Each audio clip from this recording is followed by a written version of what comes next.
according. Hate you. This is Melissa. And this is Kat. I just wanted to say thank you guys so much for listening to our cute little podcast. We are almost at, we probably have hit it by now. I just haven't checked, but we're almost at 10,000 downloads. It's so many. Guys. That's amazing. We love you so much. So we love y'all so much. Just thank you for that. Share this podcast with a friend. Share your favorite episode on social media, and just make sure you're subscribed and you have left a review or just hit a little rating button, because that really helps us out a lot. Yeah, we really, really appreciate it. And also, we're almost at 20 patrons. So I think our goal, let's set our goal for this summer. I really want to get to 20 patrons. So if we could just get 2 more patrons, it helps us make this podcast, and we also create bonus content, and we're going to start doing more bonus content. We're going to do bonus episodes. So it'll basically be just like this podcast, but we're going to do non-Disney movies. Woo woo. And that'll be only if you are a patron. So you have to subscribe to our Patreon, which is only $5 a month, and you'll get all this extra stuff. You get bonus videos, you get bonus episodes, and you get a merch box every summer. Heck, which yeah. is coming up. So become a patron like tomorrow. Do it. Actually do it. Get out your phone. Mm-hmm. Download the Patreon app. Okay, I'm doing it. Search Tragical. Okay. And subscribe. Done. And when it asks you if you would like to pledge more than $5, you can do that too. You put 100 right in there. No, I'm kidding. I mean, if you want, if you're baller like that, I mean, $5 a month is all we ask. Pulls out the early 2000s baller. And the cool thing about Patreon is everything is there. So when you get on Patreon now, like if you are new to our Patreon, you will still get we have like 5 videos. You'll be able to see those 5 videos. They're already there waiting for you. We're going to have bonus episodes coming out soon. And the videos are so funny. They're honestly hilarious. I think we're hilarious. Yeah. And we're going to do non-Disney movies on there. So if you want to hear Tragical but non-Disney movies, that's the only place. You gotta be behind the paywall at that point. Yeah. Yeah. And you can that kind of content. Suggest movies. So we have a couple in mind, but absolutely. Yeah. You can say whatever movie you want us to watch, as long as it's not like weird, like Teeth or anything. Did you watch Teeth? Was that the one with the vagina? Yeah, that's the one with the girl who has... We're not going to watch that one. Are you sure? No, we're not. I refuse. I'm scarred for life. I'll never watch that again. I don't think I've ever seen it. Okay, well, don't watch Teeth and subscribe to our Patreon. Yeah. What did we say? You have to be a patron by May 1st to get your box for the summer. Yes. So you don't have that much time. You got to hurry up. You got like this month. If you want a really awesome merch box full of amazing exclusive merch, you have to subscribe to Patreon. Thank you so much. This has been a Patreon commercial. But anyway, not a lot has gone on. We went on a little road trip. We did. We just drove around in the car and literally went to 4 states. We literally just drove around in the car. We just sat in the car and ate snacks, basically. Made a few stops along the way. It was a good time. It was beautiful. We quite enjoyed it. I got a promotion at work. You did? Congratulations. Thank you. Kat now owns the hotel she works at. I don't think they would ever allow that. She is the CEO of her corporation now. Perfect. And yep. That's it. Congratulations on your promotion, sweetie. Thank you. I always knew you would become a CEO someday. I'm very excited about it.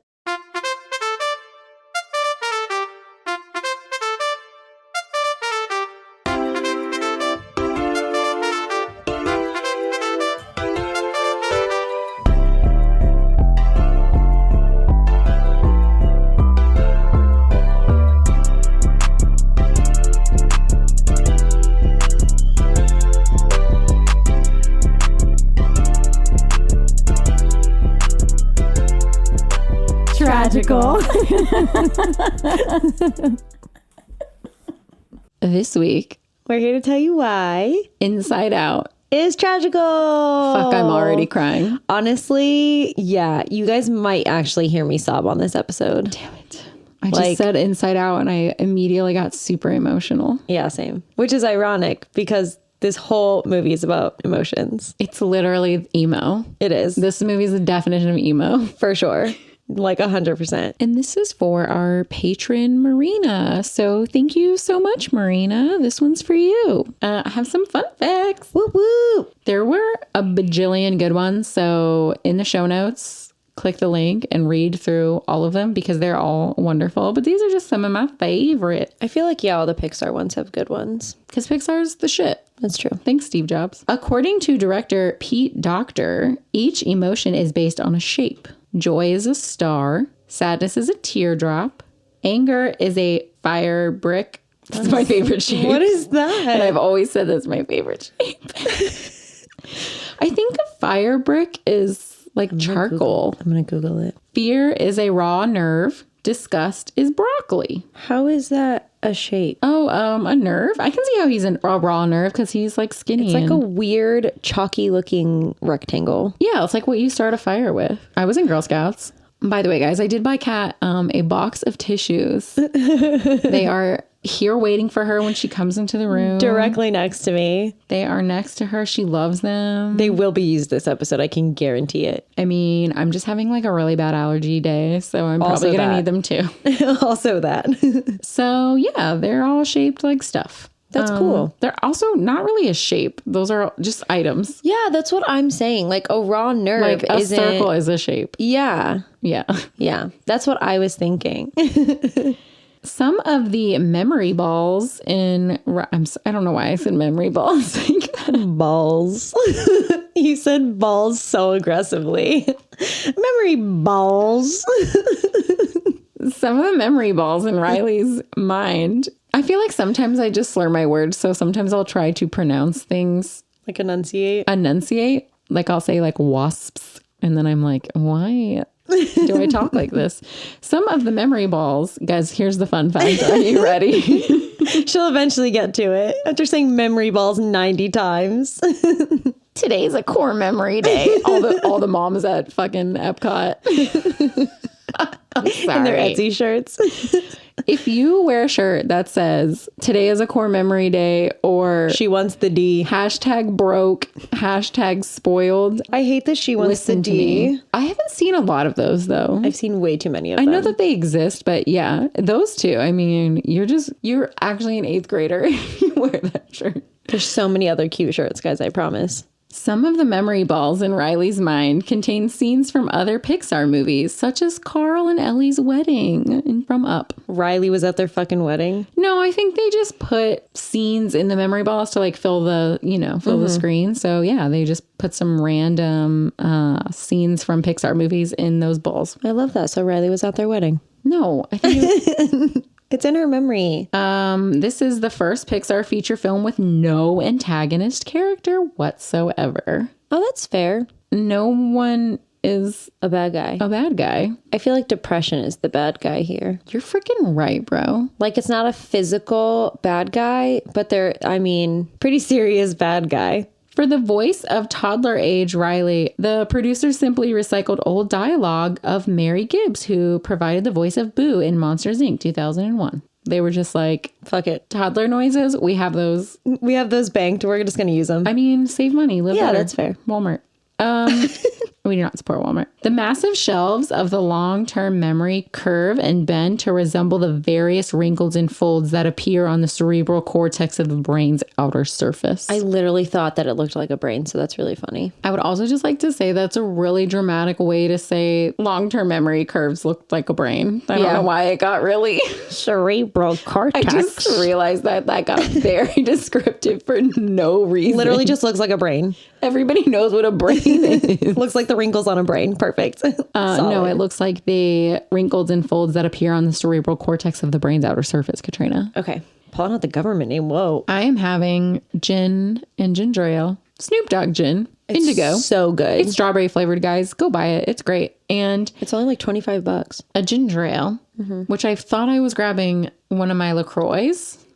And I ended up grabbing one of your ginger ales, but I already popped it open, so I think I have 2 boxes in there, so it's fine. I guess I'm drinking my calories tonight. I know, but I wanted the 0-calorie life. I'm sorry. I'm Trying to drinking be water. I'm trying to be skinty and drunk. I'm trying to be skinny and drunk. Are That's you okay fair. with that? Yeah. This gin, this is an ad for Indigo, our new sponsor. It's called Indigo, right? Yeah. Am I making that up? No, it's indigo. This is an ad for Indigo Gin, Snoop Dogg Gin. Please sponsor us. We would love that. It's so dangerous, guys. It just tastes like strawberry heaven. It tastes like strawberry fields forever. Yeah. And you're like, there's no way I can get drunk off this. There's no alcohol in it. It's just, I've definitely gotten very drunk off of it. it's just yummy, yummy, yummy strawberry. And then you're dead 20 minutes later. Yeah. So Go buy it. go buy it. It's really purple. Did I mention it's purple? And strawberry flavored. Okay. This is the longest fun facts ever. Oh, wait, that was it. Yay! Yay! Those are good ones. So the movie opens up with Lampy. I hate you. Kat will not let me call the Pixar lamp Lampy, and I'm not sure why, because I think that's his name. No. Isn't his name Lampy? It's actually Luxo Jr. I'm 45% sure it's Lampy. It's literally Luxo Jr. But anyway, he's on the top of Pixar Pier at California Adventure at Disneyland. And when World of Color happens, he turns his little lamp head and he watches World of Color. First of all, I don't know if I'm just emotional from watching Inside Out, but that just made me tear up. Like, could you imagine? He turns his little body and he watches World of Color, which also makes me cry. So, Oh my God. isn't that the cutest thing ever? Lampy. Luxo Jr. I've literally watched him do it. It's really Only cute. Disney could make a fucking lamp be the cutest thing you've ever seen in your whole world. Genuinely. Anywho, we open up to Baby Riley, Baby Riley. and then we're inside her baby brain headquarters, which is like a beautiful sky suite with big windows. The front window is seeing out of her eyes. Yeah. And the back window is seeing like into her brain. I think it's more into her consciousness more than her brain. You're probably right. Yeah. Cool. Now you've got the view. And she was born all like happy and stuff, which doesn't happen ever. Yeah, no. Babies are born screaming usually. Yeah. And joy is her first emotion. So joy comes into the HQ. She has the most beautiful pink lipstick on I've ever seen in my entire life. Girl, what is that color? She literally talked about this lipstick for 20 minutes. I was like, I need that color of lipstick. I have to find that lip color. It was very pretty. I'm going to text Amy Poehler and ask her if she knows. I'm sure she'll answer you. Joy is voiced by Amy Poehler, if you lived under a rock. And this is just the cast of The Office, actually, in this movie. It kind of is, actually. Yeah, it literally is. I love Amy Poehler so much. I read her book. Like, I'm obsessed with her. I don't know what it is. Melissa doesn't read many books. I want to put that out there. I think I've read 7 books in my life, and 6 of them were Harry Potter, and the other one was Amy Poehler. No, I'm kidding. No, she's not. I've read plenty of books. I'm not an avid reader. I probably read 4 or 5 books a year. So it's a big deal that I read Amy Poehler's That's book. fair. Also, there's 7 Harry Potter books and you did read all 7 of them. There's 7?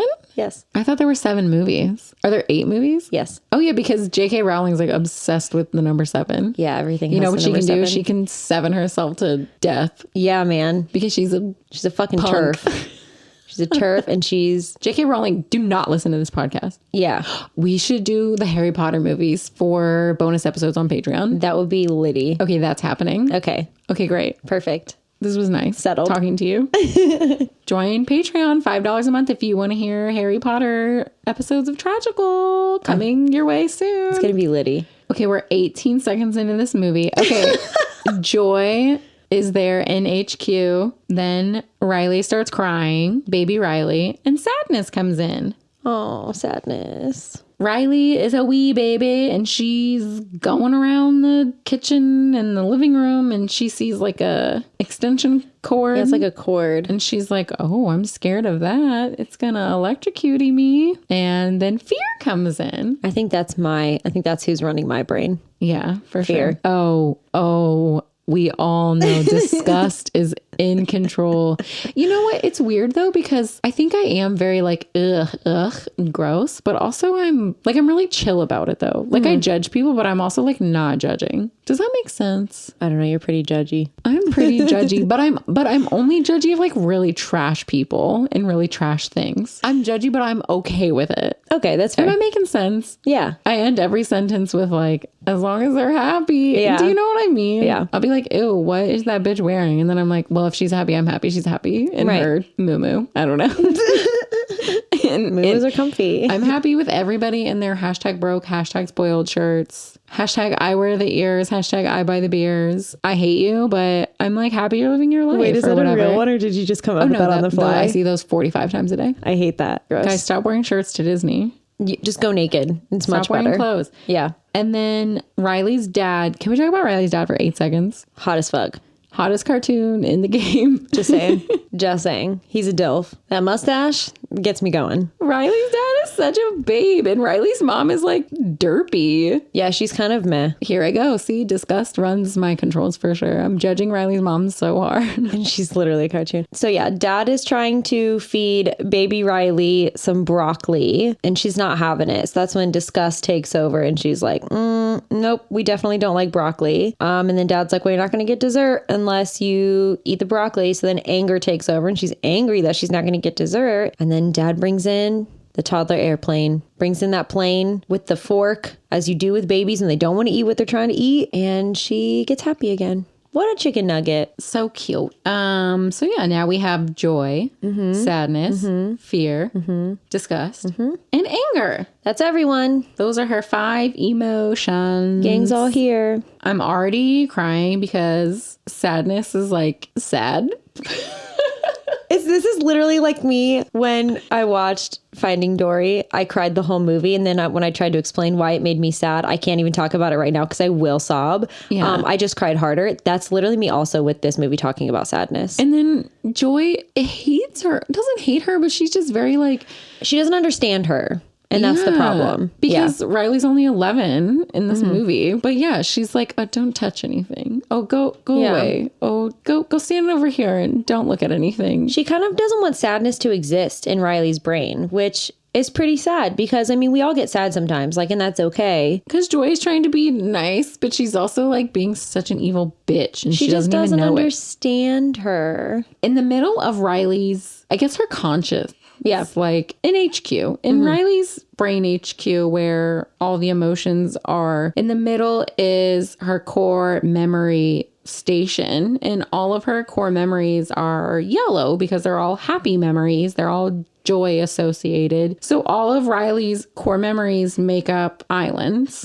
And Riley's islands are Goofball Island, Family Island, Hockey Island, etc., etc., etc., etc. So then we have a little growing up montage. Riley's 11 now. Take yourself back to being 11 and then go ahead and cry. A rough time. Yeah, not a good time for anyone. So Riley has glow stars on her ceiling and she's looking up at them. Also, who did not have glow stars growing up? If you didn't, then you did not grow up in the late 90s, early 2000s. Riley falls asleep and the HQ gang, sadness, joy, fear, disgust, and anger. I called them the squad. Gang works too. You know, those guys. The squad. They send all her memories from that day to short-term memory. Right. So she has like a wall that forms all the memories she forms throughout the day, form this giant wall in the room. And every once in a while, one of those will be a core memory, which is what forms her personality in the islands. And then the rest gets sent to either short-term or long-term memory at the end of the day when Riley goes to sleep. So they send all of them down to her short-term and long-term memories every night when she goes to sleepies.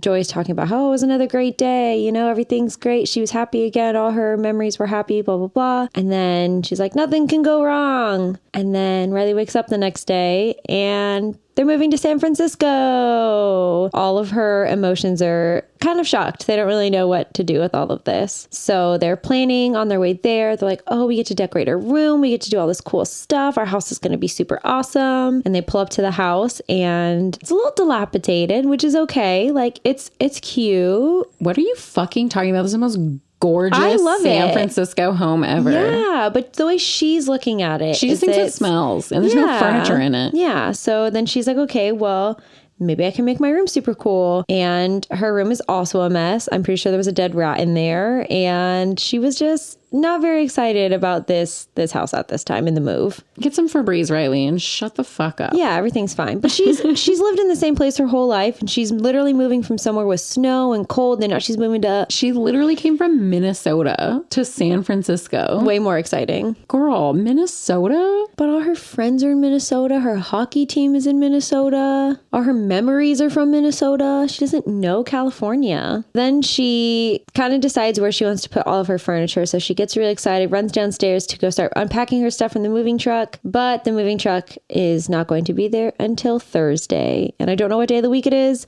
but that's Let's say Friday. not today. No, I'm kidding. Yeah, that's not today. So it's not helpful for her at all. So she's a little upset by the fact that now she's moved. She doesn't know where she is. And none of her stuff is there either. The emotions in Riley's brain are freaking out. So Joy tries to comfort Riley, and Riley tries to comfort her parents, and she goes into the living room and she finds a paper ball on the ground and she starts playing hockey with the paper ball with her dad. So cute. It cheers her parents up. Riley's such a good kid. What an angel. But then her dad gets a call and he has to go into work. Yeah. So Riley's like, hey, Mom, why don't we go get some pizza? So they go to get pizza, and the pizza has freaking broccoli on it. And Riley hates broccoli. Despises broccoli. I don't think that would be too bad, actually. I'm a broccoli fan, so. I am very picky about broccoli. I have to make it. I don't like steamed broccoli. I like it. I only like it baked, and I like it when it's got like the burnt little like crispies on it. That's the only way I'll eat broccoli. I genuinely love broccoli. I think I'm okay with however it's made. I do like broccoli cheddar soup. Oh, yes. But yeah, I again- feel like that's on a pizza. It's kind of the same thing. I feel that. I wouldn't be opposed to it. Yeah. But I don't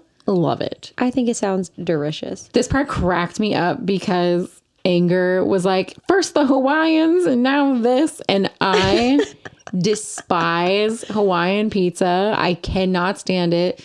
I think traditional Hawaiian pizza also has ham or Canadian bacon on it. So I already don't eat meat. And then I hate cooked fruit. There's nothing worse on this planet than cooked fruit to me. I only like a poached pear. You get that shit out of my face. I literally will eat a fruit any way you give it to me, unless it's a blueberry. If you give me a cooked blueberry, I will throw it back in your face. Anything else I will eat. Have I ever liked pie in my whole life? No, you really do despise pie. I don't like apple pie. I don't like cherry pie. I don't like... The filling is the only good part of pie. But that's what I'm saying. I don't like cooked fruit. Like something about the fruit being cooked, it just like disgusts me. So like pineapple on pizza to me, I love pineapple and I love pizza. I cannot eat pineapple on pizza because the pineapple's like squishy and wet and it doesn't like taste like anything anymore. And it's just like not good. Like fruit is meant to be eaten fresh. I'm very upset. See, for me, I like Hawaiian pizza because it's like sweet and salty, and I freaking love sweet and salty. But yes, I don't eat meat anymore, so it's kind of irrelevant. So I'm with Anger on that one. First the Hawaiians and now this. Anger and disgust are both agreeing that the broccoli on pizza is a no-go. So they are walking home from the dirty, nasty pizza place, Riley and Riley's mother. Did we ever find out their names? Let's name them. Okay, we got Rick for sure. And if that man's name is not Rick, his name is Rick. What does mom look like? She's kind of mousy. She's got like glasses. She's not nerdy though. I don't know. What does she look like? I think an Anne. She does look like an Anne. I feel like an Anne. So we got Rick and Anne. So Anne and Riley are headed back home and they're talking about their road trip to San Francisco from Minnesota, which, oh my God, I feel like that would take a really long time. Yeah, I feel like that would. So they were talking about how they stopped at a dinosaur. Yeah, it was like a giant dinosaur. Giant dinosaur on the side of the road. Yeah. And they were taking a photo and the car starts rolling backwards and I don't know, hits a tree or something, whatever. And No, Dad gets in and stops it. sure, Jan. Whatever. Sadness touches the memory of them at the dino statue on the road trip and makes the memory sad. So she took a happy memory and made it sad because Riley was happy in the moment when the memory was created, but now she's all bummed out because she doesn't want to be in freaking San Francisco. So now it's a sad memory. At this point, Joy is like, what the fuck, sis? What's your deal? There is a point where they're walking home and Riley sees a railing, like a stair railing, and she goes to slide down it because she's a goofball. And then sadness touches the memory that created Goofball Island and almost takes Goofball Island out. Sadness is on a rampage at this point. She's taking out everything. Joy grabs her and is like, Sadness, Stop touching things, please. And then Goofball Island comes back up and she takes the railing. She slides down the railing because she's a goofball. I wish you guys could have seen what Melissa just did. It was horrifying. She made this face and was like bouncing back and forth. I was trying to make the face of Goofball Island. It's got like a little goofball not a face clown, on it. but kind of a clown. A goofy face. It's a little scary. And then Sadness tells Joy, I just can't help it. I just want to cry and ruin Riley's happiness. I don't know why. I don't know what's up. I just want to make all her happiness sad. Yeah, she kind of says like, I don't know what's coming over me. Like all of a sudden I want to like touch all the memories and like make everything sad. And Joy's like, well, you cannot do that. We're going to not do that today. We're going to put you over in this corner and you're going to read some books. You're going to read the manuals on Riley's brain and you're going to stay in here and do that. Stay there. Don't move. So back at the house, the beautiful, gorgeous house in San Francisco, Riley gets into her sleeping bag because she doesn't have a bed. And Mom comes in to tuck her in. She tells her that she's such a good girl and that she loves her so much. And she's like, thank you so much for being strong for your dad and I. Like, this is hard on us too. She leaves the room and Riley falls asleep. And dream production starts, which is another department in Riley's brain. Love that. My dream production is shut down because I never dream. And when I do, they're fucked up. Oh my gosh. I have the craziest dreams, but I kind of love it. You used to have recurring dreams a lot when you were really younger. I haven't had a recurring dream in a really long time, but I did. Can I say one of my recurring dreams? I know which one you're going to talk about. Okay, so I had this dream growing up that we were in our house that we grew up in. Kat and I lived in the same house until I was 18 years old. Mm-hmm. Like we grew up in one home and then we moved into a new house and then I moved out like 3 months later and went to college. But it was basically, I was laying in bed and my dad woke me up and he said, wake up, we have to go to our second home. And I was like, we don't have a second home. And Dad was like, wake up, wake up. And then he put us in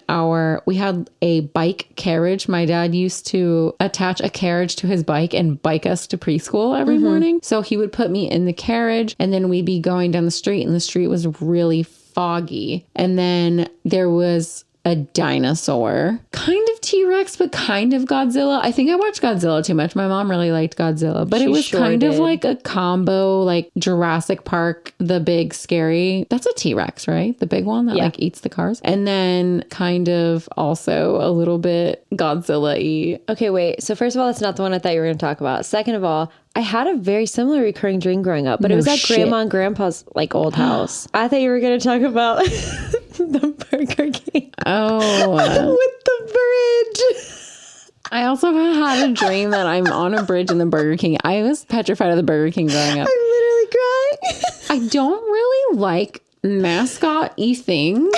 I'm not a huge fan of mascots. I literally, if the Burger King came anywhere near me, I would fucking punch it in the face. I also used to have a dream that while I would come out to our dining room, my mom would set the ironing board up in the dining room every morning and iron her clothes. And I used to have a dream that Mom was ironing her clothes and then the living room cracked open and she fell into hell. I didn't know that one. Wait, but I had a really similar recurring dream, but instead of it being our house, we were at Grandma and Grandpa's and we didn't leave, but we all hid like in varying places in the house and then he ripped the roof off. Weird. We watched Godzilla too much. That's Godzilla honestly, and Jurassic Park. Thanks, Mom. Anyway. For our recurring nightmares. Riley's dream production starts and it's kind of like nightmarish and it's basically dancing broccoli pizza. And guess what? The Haunted Mansion music is playing. Yeah, it's pretty cool. Joy decides to take over and she puts on a memory of Riley ice skating back home because she's having creepy. She's like, fuck dream production tonight. Yeah, she literally is like, I'm not supposed to do this, so fuck it. Joy's a bad bitch. Joy said, my Riley girl is going to be happy. So it's the next day and they're getting ready for the first day of school for Riley. So Joy is kind of giving everyone like things to do to prepare her. And she draws a circle on the floor and tells Sadness to stay in the circle. And Sadness is like, you just want me to stay here all day? And Joy's like, yes, correct. This is the point where I literally was like, I know Joy was on 10, guys. I could not take it. I could not stand her. She was like so annoying. And I was like, this is how I know Joy is a back burner bitch in my mind because she was just annoying the crap out of me. This is not happening ever in my brain. I feel like when I'm not full of fear, I'm pretty joyful. And then I go to bed and cry myself to sleep. So I feel like I'm very much all three of those. So anyway...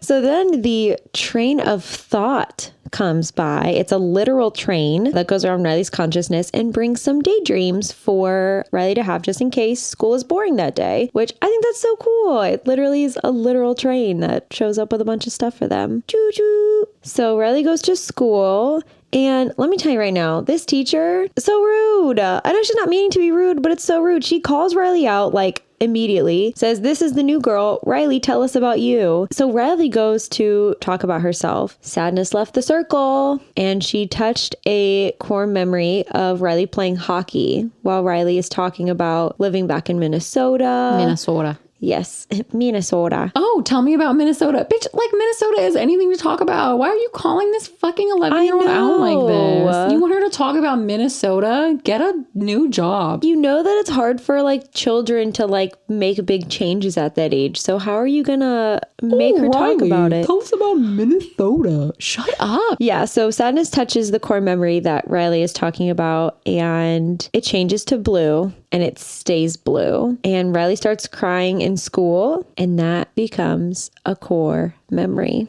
And it is a very blue, sad core memory. Joy tries to get rid of it. She's trying to like get rid of the core memory. And Sadness is like, bitch, that's a core memory. Like, I don't know a lot about a lot, but I know you don't get rid of a core memory. Yeah, she literally tries to like throw it out. In the scuffle, Joy and Sadness, along with all of the core memories, get knocked out of the core memory station and they all get sucked up into long-term memory. So basically, Joy and Sadness and all the core memories are a million miles away from HQ and they have to get back because now Riley doesn't have any core memories. Yeah, so the core memories literally make her personality traits run. So now she has no personality and she's just kind of like Did she numb. really have one before though? Yes, she did. She was a goofball. Make that face Such again. a goofball. So basically, yeah, they have to get back to HQ. So back in HQ, Disgust and Fear and Anger are trying their best. Riley is sitting at dinner with her parents and we get a view inside Riley's parents' heads. And I think her dad is run by Anger, which I don't think Rick is angry. Yeah, but we don't also see him at like work and stuff. I feel like he's aggressive when he's on the phone. Rick's aggressive. Rick is aggressive. And then Riley's mom is Sadness. Which makes sense. So Riley and her mom and dad, Rick and Ann, are eating dinner that night and they're asking her how her first day of school was. And obviously it was terrible. She cried at school. But she doesn't have Joy or Sadness to run her emotions. So she just got fear and disgust and anger. And they're not really doing a good job. And they kind of give mom and dad some big attitude. Yeah, they give him a little sass. So she gets sent to her room because she's being a little brat. Unintentionally. And she also has no personality right now. So Correct. So back to Joy and Sadness. They're trying to get across this teeny tiny little bridge back to HQ from Goofball Island. But Goofball Island gets taken out because Riley's dad tries to come in. Rick tries to come in. Rick tries to come in to cheer her up after their little fight at dinner. And she ain't having it because she doesn't want to talk to Rick. Yeah. She's sick of Rick. He does this cute little like monkey thing. I guess they call her their monkey and then she doesn't react to it. So Goofball Island KO'd. Goofball Island's out. It crumbles and falls into the abyss and Riley is no longer a goofball. Sorry. It's pretty sad. So they can't cross that bridge. They have to go the long way through Friendship Island. But Joy at this point has to drag Sadness because Sadness is so sad she cannot get up. We've all been there. I mean... So Joy is now carrying all of the core memories and dragging Sadness by the foot. So it's another day. Riley is on Skype with her friend, her hockey friend from Minnesota. And her hockey friend already has a new friend and she was saying how great she is at hockey. Could you imagine being 11 and you Skype your friend and she's already like, oh, I made a new friend and she's better at hockey than you? And then you cried in school yesterday. And you just cried in school and you don't have any furniture in your room and the only pizza you've seen is broccoli pizza? Poor Riley. I'm getting sad just thinking about it. I know. It is pretty upsetting. Riley shuts her laptop. She says, screw you. Yeah, anger's kind of like, fuck off. Friendship Island goes down. It's pretty sad. So now Sadness and Joy, again, are trying to find another way to get back to HQ. And who do they run into? Bing bong. Who's your friend who likes to play? Bing bong, bing bong. I know this is so out of character for me, but there's nothing in this world I love more than Bing Bong, and I don't know why. He's pretty cute. He's made of cotton candy. I love Bing Bong so much. Yeah. I feel like normally I don't know why. Like, I feel like he's a character I should hate, but I don't. I love him so much. I also had an imaginary friend growing up named Bob. Bob was just a smiley face, but he was my imaginary. You also named your brain Joanne.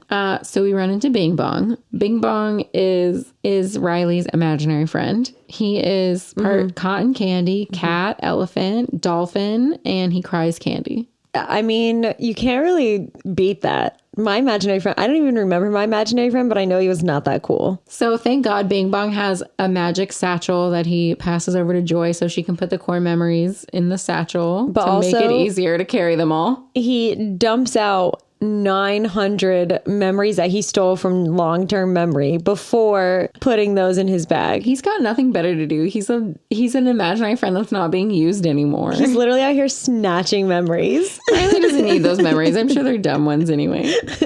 They're probably all ones of him. Right. Joy explains to Bing Bong that they're trying to get back to HQ. She's like, hey, it's the Sadness. I'm dragging her by the foot. She's really sad today. Extra sad. Doing great. And he's like, oh, well, we can just pass through abstract thought because I pass through here all the time and nothing bad ever happens. And Sadness says, oh, I read in the manual to not go in there. Like, it's really bad. Yeah, like the manual that Joy made her read so she wouldn't keep touching memories. And then Joy's like, nope, Bing Bong says we're going to come here. Right. Joy's like, no, I trust the cotton candy dolphin. We're going to go this way. That they met 4 minutes ago, but she's known Sadness their whole existence. I mean, I'm sure she knows of Bing Bong. She watched him get played with. Anyway, so the engineer people come along. Riley's brain engineer people. There's like people who work in her brain, basically. They're everywhere. They come over and they turn on the abstract thought machine while Bing Bong and Joy and Sadness are in it. And they start turning into different dimensions. So they go like 4D, 3D, 2D, 1D or whatever. I don't know. Well, the first One Direction, Harry Styles. Same. They all turn into Harry Styles. Well, so there's 3 different stages. They were a Monet and then they were a Picasso. I mean, they were kind of Picasso-y. I don't understand this machine at all. Basically, they become flat and they have to fall down and worm their way out of the door because they don't fit through it because they're like abstract shapes. Yeah. And so they're trying to make it to the train of thought to get them to HQ, but the train of thought leaves them. So not very helpful. So then they are going to cut through Imagination Land. There's a lot going on in there. There's like a gingerbread house. There's some castles, a whole bunch going on in Imagination Land. And they find Bing Bong's wagon that him and Riley used to play in. It is powered by song. Inside Imagination Land is my favorite, personally, and that's Imaginary Boyfriend. Oh, yes. He lives in Canada. I'm assuming because she likes hockey. Yeah, so that's what I think. She has like an imaginary Canadian boyfriend, and I love Riley so much. He's got like emo kid, like long, like scene kid hair, kind of. And he's wearing like all black, and he just goes, I would die for Riley. He would die for Riley. So cut scene. HQ, we got fear and anger and disgust. They're trying to get Hockey Island up because Riley's mom found a hockey team for Riley to try out for. But all the hockey memories they try to put into the core memory station, it's just not working. So Riley wants to leave the hockey tryouts and they lose Hockey Island. It's pretty sad. Hockey Island down. So no, she's down 3 islands of what, 6? Yes. Not great. Not great odds here. So Imagination Island is getting destroyed. I think it's literally just getting because demolished. Riley is breaking down mentally. So her imagination is just kaput. So it starts breaking down and they're like destroying everything. And they take Bing Bong's moon rocket wagon to get destroyed. It's so sad. It's really upsetting. Bing Bong is unconsolable. He's crying candy. He cannot take it anymore. And Joy is like, let's go. Blah, blah, blah. We're going to have so much fun. This is the best day ever. Because she's Joy and that's all she knows how to do. But it doesn't work. So Sadness sits down with Bing Bong and says that she cries too. And it's okay to be sad. And it actually cheers Bing Bong up. He's like, thanks for understanding that I'm sad. Yeah, she like talks it out with him and he feels better. And then Joy is like, how the fuck did you do that? Yeah, Joy is actually impressed with Sadness for something, finally. Amazing. She's not useless. Yeah, so now that Bing Bong's been consoled by Sadness, Joy, Sadness, and Bing Bong hop on that train of thought. Woo woo. We're on our way to HQ. And back in HQ, Anger has this idea to run away. And he grabs an idea, which is in the shape of a light bulb. Makes sense. Disgust is like, because she's a woman and she's making great decisions up in this HQ. She says, why don't we sleep on it before we go ahead and give Riley the idea to run away? Anger is like,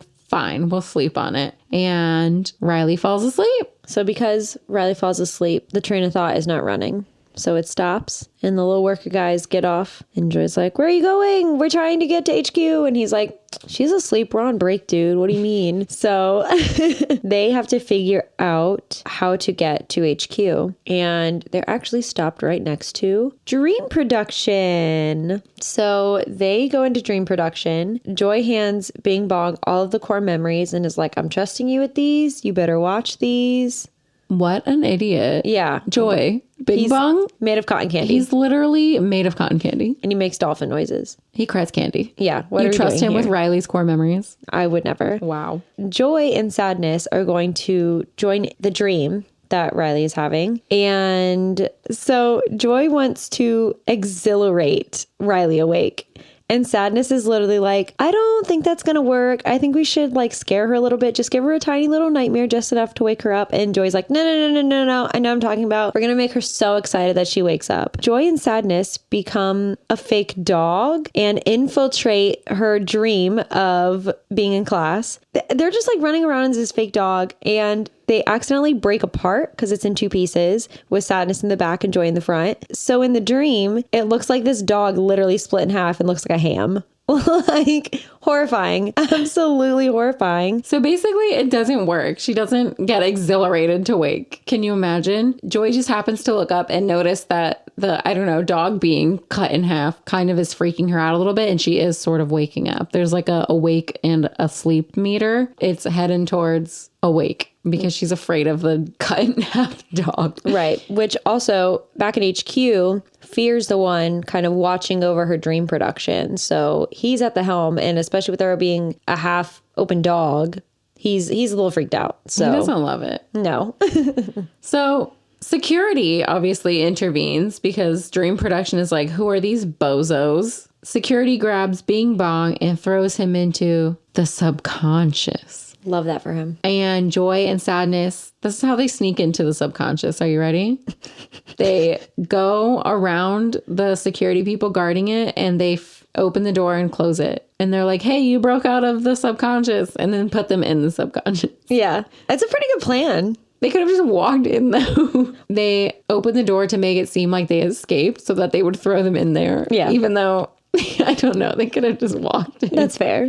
We go into the subconscious and Bing Bong is on a sleeping clown in a balloon animal cage. I wrote, this is Kat's favorite part. Jangles. Horrifying. Jangles. Not only do I hate birds, I'm terrified of clowns. Oh, I was like, there's no fucking birds in there, but you're just... Yeah, adding to my list of things that horrify me. I fucking hate clowns. He's like really creepy too, Jangles. And he's so big. Why is he so big? I don't know. Absolutely horrifying. So Bing Bong is in this balloon cage on top of Jangles. Scary. They gotta wake up Riley. Mm-hmm. So they get Bing Bong out and Joy wakes up Jangles and is like, hey, Jangles, there's a party this way. And Jangles is like, a party. They get Jangles out to where Dream Production is. And then Jangles is in Riley's dream. And Riley wakes the fuck up for sure. That would definitely wake me up. I'd probably wake up crying. I thought you loved clown dreams. No, so scary. I love clowns so much I can't even stand it. Literally, I'm also glad I've never actually had a nightmare about clowns. I hope you do tonight. Wouldn't that be funny? No. Since Riley woke up, Bing Bong and Joy and Sadness hop back on the train and it's headed back to HQ. Back at HQ, Anger, he's had enough. He gives Riley the idea to run away and Riley takes it. Yeah, so she books a bus ticket to go back to Minnesota. So she has to have money to buy a ticket for a bus. So she steals money from her mother's purse. I can't believe she stole from Anne. And you know what happens? Honesty Island also falls. Now we're down 4. She's not doing too hot. When Honesty Island falls, it bashes into the train of thought. Also not great. Not doing good. No. So the train of thought is obliterated. The train staff tells Sadness and Joy and Bing Bong that Riley is running away. Didn't you hear?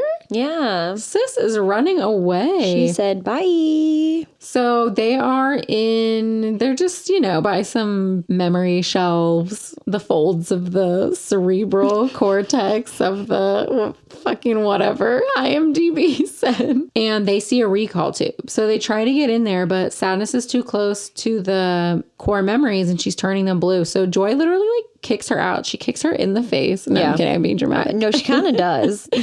She basically tells Sadness to fuck off. Yeah. And so she's like, I gotta save my girl Riley. But when Joy kicks her out, instant karma happens and the recall tube gets knocked into the pit of no return. I don't know what it's called. They call it the dump a couple times. Dump. It's basically where memories go to fade away, where things in Riley's conscience and subconscious go to fade away. Bing Bong gets knocked in the pit with her. So Sadness is chilling up on top and Bing Bong and Joy are, they're down in the dumps. They're in the dumps and they're also down in the dump. Correct. And Joy is a little upset at all of the happy memories that are down in the dump, including all of the core memories that she has with her. And then she picks up one of the memories and she's kind of looking through it and she kind of rewinds through it to see. Joy then sees this happy memory from Sadness's point of view. So earlier in the memory, Riley had been really sad that her team had lost and her mom and dad came and joined her, and then it became a happy memory because all her parents joined her and then all her friends joined and they made it a good day. But Joy had never realized that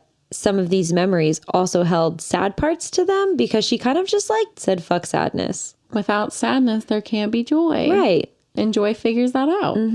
Joy and Bing Bong meet up. They find Bing Bong's rocket, which is a wagon with some brooms taped to it. And you have to sing to get it going. That's how Bing Bong and Riley were going to get to the moon, is they sing the Bing Bong song and it'll take you to the moon. So they try to take it down a hill of discarded memories. They sing the Bing Bong song, which boosts the rocket, but it's too heavy. So they try a couple times and it's just too heavy. They can't make it back onto the ledge where Sadness is. And Bing Bong has an idea. I'm gonna cry. I am already crying. I can't even. So Bing Bong looks at Joy and says, let's try it again. I have a good feeling about this one. It's the most sad part of any movie ever. Honestly. So they take it up the hill. They start to go. They start singing the song. Bing Bong is like, sing as hard as you can, Joy. Sing it, girl. And then he jumps off the rocket, fully well knowing he is committing suicide. He literally is already starting to disappear, so he knows he's going to be gone. And then he says, I need a tissue. And then he says to Joy, no, shut up. I'm not even to that part yet. Joy makes it to the top and she's back in the cerebral folds of Riley's long-term memory shelves. And she realizes Bing Bong isn't with her. So she looks down into the dump and Bing Bong says, take her to the moon for me. I'm literally sobbing. It's like the most beautiful scene. He just wants Riley to be happy. that nothing can happen without Joy being in headquarters. I think Bing Bong should have been New Joy. Joy can disappear. What if one of your emotions was just dolphin noise? Maybe mine is. R.A.P. Bing Bong. Rip Bing Bong. Back in the real world, Riley has full-blown run away. She, instead of going to school, goes to get on a bus back to frickin' Minnesota. And her parents are calling her and she's ignoring their phone calls. And Family Island is down. Mayday, mayday. Now, what does she have left? Nothing. Is that it? I think that was it. That was it? I think that was all of her islands. No, she's got nothing. Joy finds Sadness, but Sadness runs away on her cute little legs. Oh my God. Do you see how cute Sadness is? She reminds me of one of those like dwarf cats. Oh my gosh, she does remind me of a little dwarf cat. So cute. And Sadness runs into Imagination Land and she finds like a cloud and she's just on this giant rain cloud crying. The cloud is raining. She's crying. It's beautiful. And she's really high up. She's just floating around in Riley's conscience. So Joy makes 1,000 billion of Riley's imaginary Canadian boyfriend and fills them up in the magical satchel that Bing Bong, R.I.P., gave her. And then she dumps the satchel and all the boyfriends are stacked up on top of each other. And she's able to grab Sadness off her rain cloud and then smack into the window at HQ. Yeah. And while she was doing that, Fear, Anger, and Disgust realized that, oh shit, we need to not run away. So they're trying to dislodge the idea light bulb that's in the control settings, and they're trying to take that out because now Riley feels no emotions. She doesn't feel anything. Her controls are severed. The control panel is literally starting to lose color. It's starting to go gray, and they can't control anything that Riley is doing anymore. I think I'm that one then. The severed controls? The severed controls. That's fair. That's where I'm at now. They get the window open and Joy and Sadness are back in HQ.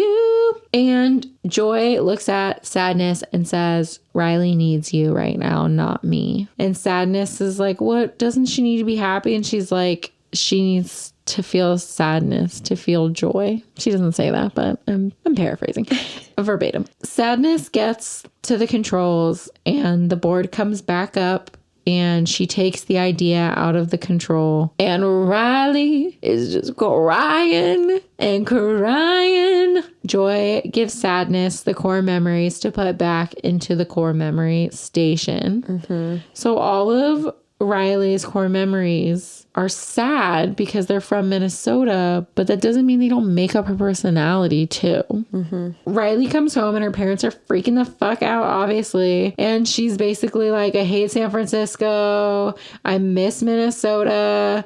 And then she literally tells her parents, and this is where I start sobbing again extra hard, not as hard as Bing Bong, but pretty hard, that she doesn't want her parents to be mad at her. Like she just wants her parents to be happy. Yeah, she says that because her parents call her their joyful girl. They literally call her their happy girl, their joyful girl throughout the entire movie. And she was trying to stay strong and not be that. Yeah. And so she says that she's not happy and she doesn't want them to be unhappy with her, that she isn't happy. And so she doesn't know how to handle all of this. And Rick and Ann are like, girl, we miss Minnesota too. And you can be sad and you can always tell us how you're feeling because we love you, because we're Rick and Ann and we're the shit. I'm going to cry again. And then they all hug. They're all crying. They're all like, we miss Minnesota.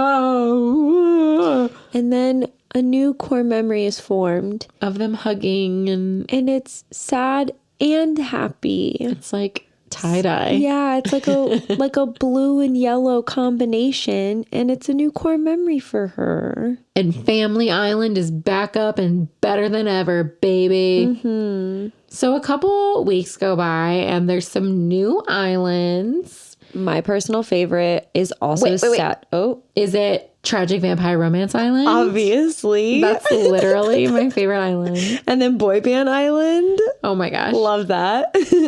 Oh my gosh. Tragic Vampire Romance Island is like, everybody has that island. That's every book that I've ever read ever. I love it. And they also get a new console put in, and Anger's pretty pumped because there's like a few new cuss words on there. There's 9,000 new cuss words. There's every the cuss board is cuss word. Literally. There's also a new button. It's they don't know how to say it. It's, what did they call it? Puberty. So now we've got Puberty. We've got Tragic Vampire Romance Island. Hockey Island is back and better than ever. And she actually ended up making that team. I don't know how, because she walked out of tryouts, but maybe her mom like paid off the coach or something. I don't know. She's on a hockey team. And she even like meets like a really cute guy at the hockey rink. Yeah, it's pretty funny. They like go into his brain and it's just chaos and alarms, and it's just yelling, girl. That's so good. Literally my brain. It's so funny. And that's the end.